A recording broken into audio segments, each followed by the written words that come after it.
Hello friends, welcome to Civils Maestro. I hope you all are doing well. आज हम पढ़ेंगे land revenue systems के बारे में इन ब्रिटिश इंडिया। ये टॉपिक जो है काफ़ी इंपॉर्टेंट है आपके यूपीएससी प्रीलिम्स और मेंस दोनों पर्सपेक्टिव से, और यूपीएससी पिछले सालों में ही इस टॉपिक के ऊपर काफ़ी बार क्वेश्चन पूछ चुका है, तो उसको थोरोली डिस्कस करेंगे हम। तो स्टार्ट करते हैं ज़मींदारी सिस्टम से। अब ज़मींदारी सिस्टम को समझने से पहले हमें थोड़ा पहले बैकग्राउंड समझना पड़ेगा।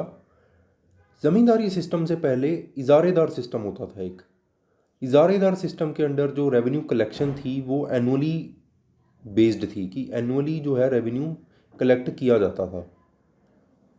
बट इससे काफ़ी प्रॉब्लम्स आ रही थी, और इसको ओवरकम करने के लिए और रेवेन्यू को स्ट्रीमलाइन करने के लिए ज़मींदारी सिस्टम इंट्रोड्यूस किया। ये किया था लॉर्ड कॉर्नवालिस ने 1793 में थ्रू परमानेंट सेटलमेंट एक्ट। इस एक्ट के अंडर क्या था कि ज़मींदार जो थे उनको रेवेन्यू कलेक्शंस की जो राइट है वो दे दी गई थी, कि अब गवर्नमेंट जो है या ब्रिटिश ईस्ट इंडिया कंपनी है वो डायरेक्टली पीजेंट से रेवेन्यू नहीं कलेक्ट करेगी। कौन करेगा? ज़मींदार करेगा। और यहाँ पे जो है रेवेन्यू कलेक्शन वो डिसाइड किया गया 10 ईयर्स के लिए, कि 10 ईयर्स जो है, जैसे इजारेदार सिस्टम 1 साल का था, एनुअल था, यहाँ पे असेसमेंट की जाती थी टेकेनियल बेसिस पे। इट मीन्स 10 ईयर्स के लिए। तो ज़मींदार जो था वो रिस्पॉन्सिबल था रेवेन्यू कलेक्शन के लिए। गवर्नमेंट और पीजेंट्स जो थे उनका डायरेक्टली इंटरफेरेंस नहीं था, और ज़मींदार जो है उसके पास पूरी लॉ एंड ऑर्डर की भी रिस्पॉन्सिबिलिटी थी, कि वो जो है अपने तरीके से उनसे रेवेन्यू कलेक्ट कर सकता है। इसमें जो रेवेन्यू कलेक्शन की असेसमेंट थी उसको 11 पार्ट्स में डिवाइड किया गया था, जिसमें 1/11 पार्ट जो था वो ज़मींदार्स का था, और 10/11 पार्ट जो था वो ईस्ट इंडिया कंपनी का था।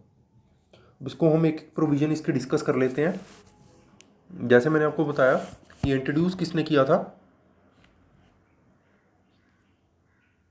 लॉर्ड कॉर्नवालिस ने 1793 में, also known as permanent settlement system.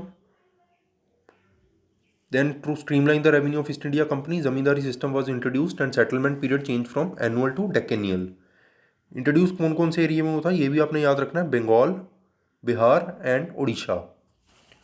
Zamindars were recognized as the owner of the land and were given right of revenue collection from the peasants.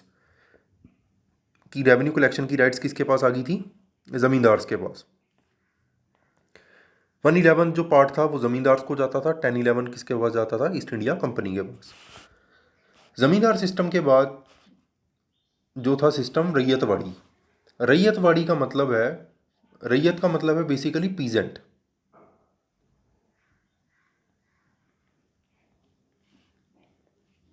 इसमें क्या था सिस्टम में? इसको इंट्रोड्यूस किया था थॉमस मुनरो ने 1820 में।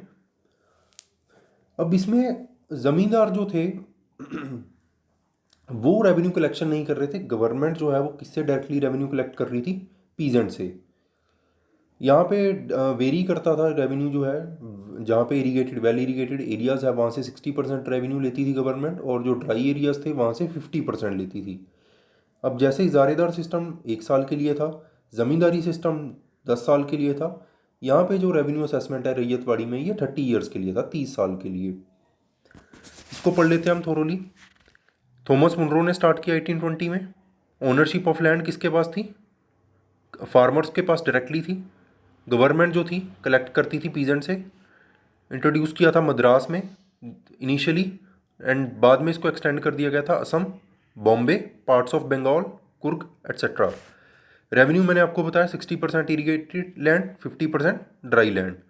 पीरियड जो था 30 ईयर्स था। अब इस रैयतवाड़ी सिस्टम में प्रॉब्लम क्या आई कि जो फार्मर्स थे उनके पास इतनी क्रॉप्स नहीं होती थी, इतनी कल्टीवेशन नहीं होती थी कि जो गवर्नमेंट डिमांड करती थी रेवेन्यू उतना वो दे सकें। इस वजह से क्या हुआ कि पीजेंट्स को लोन लेना पड़ा मनी लेंडर से अपना रेवेन्यू देने के लिए और अपने खर्चे चलाने के लिए, जिस वजह से जो डेट है वो रैयत के ऊपर यानी पीजेंट्स के ऊपर बहुत ज़्यादा हो चुका था। देन मनी लेंडर क्या करते थे? काफ़ी केसेस ऐसे आए कि मनी लेंडर जो पीजेंट्स के जो लैंड है उसको एक्वायर कर लेते थे जब पीजेंट पे नहीं कर पाता था अपना लोन। तो ये फॉल्टी प्रूव हुआ ये भी सिस्टम। थर्ड सिस्टम जो ब्रिटिश गवर्नमेंट लेकर आई वो था महलवाड़ी सिस्टम। अब महलवाड़ी सिस्टम में क्या था, ना ही यहाँ पे जो है ज़मींदार कलेक्ट कर रहे हैं, ना ही पीजेंट, बल्कि यहाँ पे क्या था कि एक ग्रुप ऑफ, एक विलेज हो सकता है या फिर ग्रुप ऑफ विलेजेस हो सकते हैं कि जो रिस्पॉन्सिबल थे रेवेन्यू कलेक्शन के लिए। नॉर्मली क्या होता था कि जो विलेज का हेडमैन होता था या जो महल का जो हेड होता था वो कलेक्ट करता था रेवेन्यू पीजेंट से, देन वो जो है पीजेंट से लेकर गवर्नमेंट को पे करता था। इसको इंट्रोड्यूस किया था लॉर्ड विलियम बेंटिक ने 1833 में। इंट्रोड्यूस किया गया इसको North Western Frontier Province, Agra, Central Province, Punjab, केंजेटिक वैली। और यहाँ पे महल्स जो था मैंने आपको बताया, जैसे वन और मोर विलेज का हो सकता है एक महल। टैक्स असेसमेंट जो थी वो महल के बेस्ड पे की जाती थी और फार्मर जो है वो अपना शेयर किसको देते थे, महल को। और ये महल जो है जो इसका हेड होता था वो किसको पे करता था, गवर्नमेंट को। The head of the village was responsible for the collection of the revenue, as I already said. Then अब ये तीनों ही सिस्टम में कुछ ना कुछ लूप होल्स हमें देखने को मिले। अब इसको हम जो है कंसाइजली डिस्कस कर लेते हैं कि क्या इश्यूज थे। Assessment of land revenue system.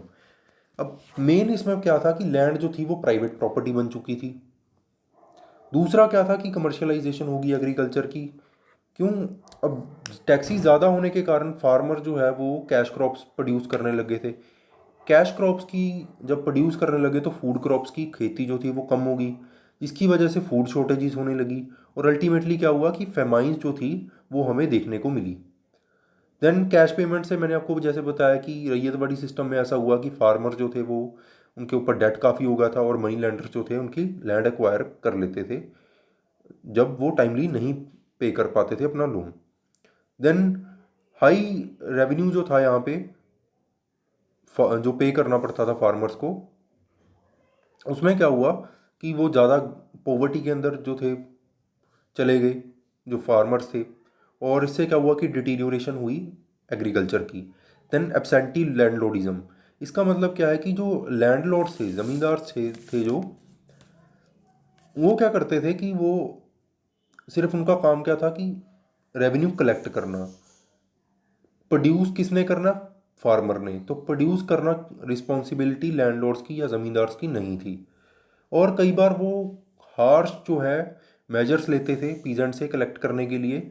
उनको जो है मारा पीटा भी जाता था, जिसकी वजह से काफ़ी जो है ये सिस्टम एक काइंड ऑफ फॉल्टी प्रूव हुआ। तो ये था आज का टॉपिक। नेक्स्ट टॉपिक जो है हम जल्दी ही लेकर आएंगे आपके लिए।